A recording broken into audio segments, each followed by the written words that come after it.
Meghan Markle laisse le prince Harry en dernier alors qu'elle énumère les membres de sa famille dans une lettre à couper le souffle aux dirigeants du Congrès américain. La duchesse de Sussex a fait un énorme bond politique après avoir écrit une lettre au Congrès. Meghan a appelé la présidente Nancy Pelosi et le chef Charles Schumer à un congé payé pour les mères.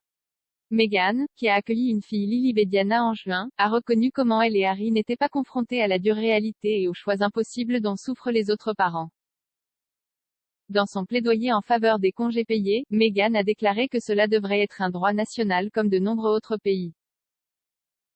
Elle a déclaré, les congés payés devraient être un droit national, plutôt qu'une option patchwork limitée à ceux dont les employeurs ont mis en place des politiques ou à ceux qui vivent dans l'un des rares États où un programme de congés existe. Si nous voulons créer une nouvelle ère de politique sur la famille d'abord, assurons-nous qu'elle inclut un solide programme de congés payés pour chaque Américain qui soit garanti, accessible et encouragé sans stigmatisation ni pénalité. Je sais à quel point les choses politiquement chargées peuvent devenir et sont devenues. Mais il ne s'agit pas de droite ou de gauche, il s'agit de bien ou de mal.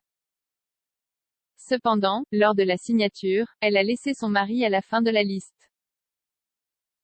Elle a conclu, alors, au nom de ma famille, Archie et Lily et Harry, je vous remercie d'avoir pris en compte cette lettre, et au nom de toutes les familles, je vous demande de veiller à ce que ce moment important ne soit pas perdu. Reportage supplémentaire de Cathy Harris.